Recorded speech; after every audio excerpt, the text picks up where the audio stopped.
저는 아직 제일 어린 직원으로서 함께 일하고 있는데요.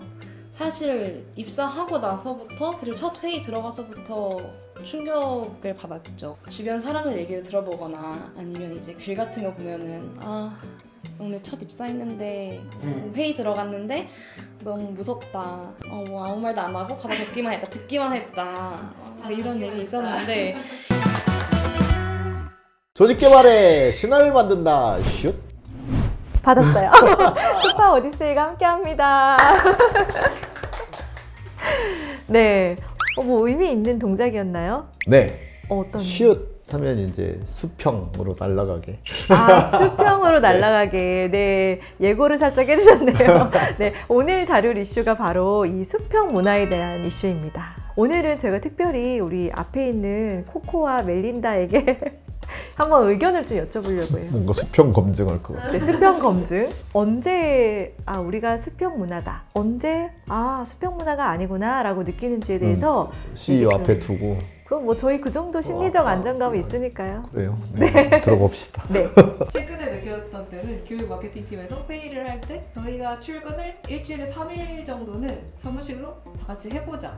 그래서 다 같이 업무하면서 배우는 그런 현장을 만들어보자 라고 저희 팀장님께서 의견을 주셨는데 절반은 저는 정말 별로예요 라는 의견이 좀 있었고 전 정말 좋아요 내일부터 할까요? 라는 의견이 있었는데 정말 싫어요의 의견이 있기 때문에 이거는 하지 않는 것으로 반영이 돼가지고 그렇게 결정이 났을 때 정말 수평적이다. 팀장님이 원하는데 하지 않는다. 저는 아직 제일 어린 직원으로서 함께 일하고 있는데요. 사실 입사하고 나서부터 그리고 첫 회의 들어가서부터 충격을 받았죠. 주변 사람들 얘기를 들어보거나 아니면 이제 글 같은 거 보면은 오늘 첫 입사했는데 회의 들어갔는데 너무 무섭다. 뭐 아무 말도 안 하고 가다 듣기만 했다. 이런 얘기 있었는데 이제 뭐 이야기를 물어보거나 뭐 의견을 물어보거나 하시는데 그때도 좀 충격으로 다가왔죠. 내가 여기서 말을 해도 되는 사람이구나. 그리고 나의 의견이 고려가 되는 조직이구나. 그럼 이제 반대로 어떨 때 그래도 수평 문화가 아니네 라고 느껴지시나요? 약간 정보가 비대칭적으로 들어오거나 이게 어떤 거는 되게 다 열려서 다 같이 회의를 하고 어떤 거는 그냥 선거지로 이거 하기로 했어요 라고 딱 보니까 이때는 뭐 위에서 그렇게 결정이 됐구나 라고 생각하고 넘어가게 되는 것 같아요. 네, 멜린다는요? 그렇게 많지는 않은데 기본적으로 우리가 회의를 할 때 강의식으로 앞에서 뭘 전달하시거나 우리 뭐 하기로 결정했습니다 이렇게 하실 때 좀 대비감이 커서 그렇게 느껴지는 것 같아요. 결정된 것을 이렇게 공유하는 그럴 때 두 분이 다 비슷한 얘기를 하셨네요. 네, 실제 많은 고객분들을 만나다 보면은 이 수평 문화에 대해서 인지하고 있는 정도가 차이가 크다는 것을 많이 느꼈어요. 그럼 먼저 수평 문화가 무엇인지 쿠가 한번 그 정의라고 해야 될까요? 수평 문화는 소위 모든 의견은 동등하게 규정하다라고 서로 믿고 있는 게 수평 문화겠죠. 그러면 이제 의견도 활발하게 개진할 수 있을 거고 그 의견을 내는 데 있어서 뭔가 전연차나 고년차의 차이가 없고 그래서 뭔가 내가 어떤 말을 해야 될 필요가 있다고 느낄 때 말할 수 있고 그게 수평 문화가 아닐까요? 실제 수평 문화, 이런 수평이란 말이 좀 유행이 되면서 많은 회사들이 직급을 없애거나 혹은 직급을 조금 단순화하는 그런 좀 움직임도 많이 있었던 것 같아요. 그런데 실제 직급 체계가 단순화돼도 존재는 하는데 수평 문화가 가능한 것이냐라는 얘기를 또 하시거든요. 그때 이제 각 단계별로의 리더의 역할이 무엇이냐에 좀 달려 있는 게 있어요. 위계마다 그 리더의 역할이 의사결정권으로 쫙 되어 있다면 뭐 사실상 위계 조직이죠. 그런데 그때 리더의 역할이 뭔가 서포터의 역할이다. 일이 더 잘 되도록 소위 퍼실리테이션을 한다거나 어떤 정서적 지원을 해준다거나 또는 외부의 대변인의 역할을 해준다거나 그런 조직을 수직 조직이다 이렇게 말하기는 어려울 것 같죠. 그러면은 직급과 상관없이 그 리더의 역할, 그 리더상이 어떠냐에 따라서도 좀 다를 수 있겠네요. 네. 지금 얘기해 주신 걸 들었을 때는 이 수평 조직이다, 수평 문화라고 했을 때 의사결정이 하나가 되게 키라는 생각이 들어요. 굉장히 중요한 네. 키입니다. 의사결정이 결국은 의사결정 권한 또는 그것이 권력이 되는 거죠. 의사결정은 대체로 자원을 어떻게 배분하느냐에 네. 관한 결정인 경우가 되게 많기 때문에 자원을 가진다는 게 이제 힘이 생기는 거고, 그러다 보면 그게 정보 자원이 될 수도 있고 뭐 금전 자원이 될 수도 있고 인력 자원이 될 수도 있는 거죠. 그거에 관하여 좌지우지하는 권한이 누구에게 있느냐, 이게 이제 수평이냐 수직을 결정하는 굉장히 중요한 요소다, 이렇게 할 수 있고요. 그 다음에 실제로 이제 정보가 잘 활발하게 흐르면 수평 조직이다, 이렇게 이야기할 수 있겠죠. 네. 근데 한 곳으로 모여서 어딘가에 고인다. 그럼 여기가 이제 권력자가 될 가능성이 많잖아요. 네. 정보를 가진 자가 권력자일 가능성이 많습니다. 이게 좀 계속 변화하는 그렇죠. 그 정보들을 네. 그 접점에서 다루는 게 좋잖아요. 네. 그러니까 거기서 결정하면 되도록 정보가 존재하는 가장 가까운 곳에서 의사결정이 이루어지도록 하는 조직, 그게 효율 조직이거든요. 그 오디세이에서 쭉 얘기한 대로 어떤 세상의 빠른 변화, 리더십의 어떤 새로운 트렌드들, 이런 네. 것들이 사실은 이 수평 조직으로 갈 수밖에 없는, 그렇죠. 네, 그렇게 연결이 좀 되는 것 흐름입니다. 같은데요. 네. 근데 아까 코코랑 멜린다가 수평 조직이 아니다라고 느꼈을 때 예시로 얘기해 준 대로 어떤 결정이 돼서 통보가 되는 경우, 네. 이제 이 경우를 얘기를 했거든요. 네. 실제 조직은 그게 또 아예 없을 수도 없잖아요. 그게 분업상 그럴 수 있어요.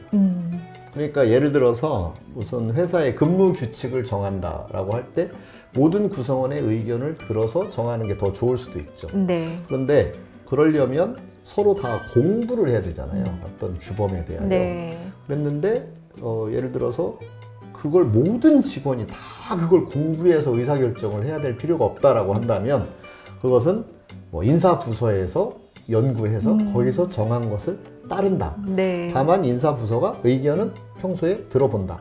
이렇게 할 수 있겠죠. 그럼 의사결정이 돼서 통보가 돼야 되는 그런 상황에서 그 수평 문화가 아니다라고 인식되지 않게 하기 위해서는 어떤 방법을 쓰면 좋을까요? 결정을 하기 전에 의견을 의견을 듣는 듣는다. 과정, 과정에서. 수렴의 과정, 이해관계자의 네. 의견을 수렴하는 과정이 있어야 될 거고요. 뭐 예를 들어 지금 이런 이제 저희가 그 오디세이를 촬영을 할 때 어떤 사람은 그런 불만이 있을 수 있죠. 그 주제로 하기로 누가 결정했어요? 왜 제 얘기는 묻지 않아요? 이런 니즈나 욕구가 있었다면 그건 물었어야 되는 거다, 이렇게 얘기할 수 있겠죠. 근데 한편으로는 알아서 하지 왜 그런 것까지 나한테 물어봐요, 번거롭게, 이럴 수도 있는 거잖아요. 그래서 모든 결정을 사람들이 하고 싶어 하는 건 아닙니다. 모든 의사결정에 모든 구성원이 참여하는 건 가장 큰 비효율을 낳습니다. 그쵸. 뭐 네. 인원이 한 7명 이내의 조직이라면 모든 사안에 대하여 다 같이 의논할 필요가 있겠죠. 그런데 예를 들어서 이 지금 촬영의 일정을 잡는데 우리 전체 구성원한테 일정을 다 물어본다. 이건 정말 쓸데없는 일인 거잖아요. 그래서 특정 분야의 결정은 그냥 그들이 알아서 그들이 정말 성실하게 할 것이다 라고 신뢰하는 것, 이것도 되게 중요한 부분입니다. 네, 역시 여기서도 과정에 참여를 시키는 게 되게 중요한 맞습니다. 포인트 같은데요. 그 수평 문화가 도입은 하고 싶은데 우리는 직급 체계가 이렇게 존재를 한다라고 고민하시는 조직에서 좀 먼저 시도해 볼 수 있는 게 어떤 게 있을까요? 일단 리더들과 함께 컨센서스를 갖는 게 되게 중요합니다. 아, 리더들과. 네. 리더들이 그거 뭐 실제로 수평 뭐 말은 좋은데 그렇게 해서는 일이 안 돌아갑니다. 네. 정말 몇 년 전까지만 해도 그런 리더들의 마인드가 되게 강했어요. 네, 네. 그래서 그건 한낱 그냥 유행이고, 그래서 결국은 실제로는 이렇게 겉모양, 예를 들면 뭐 별명 부르기, 님자 붙이기, 아, 닉네임 부르기. 뭐 프로라고 부르기, 매니저라고만 부르기, 직급 부르지 네. 않기, 이런 정도로 해서 마치 수평의 포장만 바꾸는 그런 시도들이 있었죠. 근데 실은 의사결정은 옛날과 똑같다면 그건 그래도 그나마 그거라도 바꿨으니 약간의 수평은 증진이 됐겠지만 실질적인 수평이 이루어졌다 이렇게 보기는 어렵잖아요. 네. 그래서 리더들이 의사결정 권한이 널리 분포되는 것이 더 조직의 이득이다라고 하는 컨센서스, 이게 되게 중요합니다. 네, 리더들이 그 수평 문화에 대해서 컨센서스가 되게 중요하다고 얘기를 했잖아요.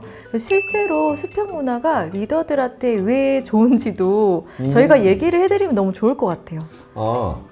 우선 리더에게 좋은 점은 위임을 하잖아요. 그러면 내가 결정할 일이 좀 줄어들죠. 그러면 그거를 어디에 쓰느냐? 미래에 관한 결정에 쓰면 됩니다. 네. 그래서 더 넓은 것에 관한 결정, 더 미래지향적인 결정, 창의적인 생각, 그런 것들을 해낼 수 있는 룸이 생겨요. 그래서 리더는 데일리, 위클리, 먼슬리 여기에 매달려 있으면 조직이 언제 말라 비틀어질 줄 알 수가 없게 되거든요. 그렇기 때문에 좀 더 앞을 내다보는 조직을 만들어갈 수 있다. 네. 조금 더 전략적인 업무에 에너지를 쓸 수 있다는 얘기 같고요. 저는 이렇게 수평 문화이기 때문에 리더한테 좋은 점은 사실 학습이 일어난다는 것 같아요. 네. 내가 모르는 것, 리더로서 내가 모르는 거에 대해서도 알 수 있는 기회가 훨씬 많아지고, 네, 서로서로 그렇게 정보를 공유하다 보면은, 그렇지 않은 조직보다 훨씬 더 학습할 수 있는 기회가 많고, 일이 곧 학습이 되는 현장. 네, 그게 바로 수평, 학습 조직. 맞아요. 수평 문화의 가장 큰 장점이 아닐까? 그 리더한테도 그게 매우 사실 효과적인 거죠. 네.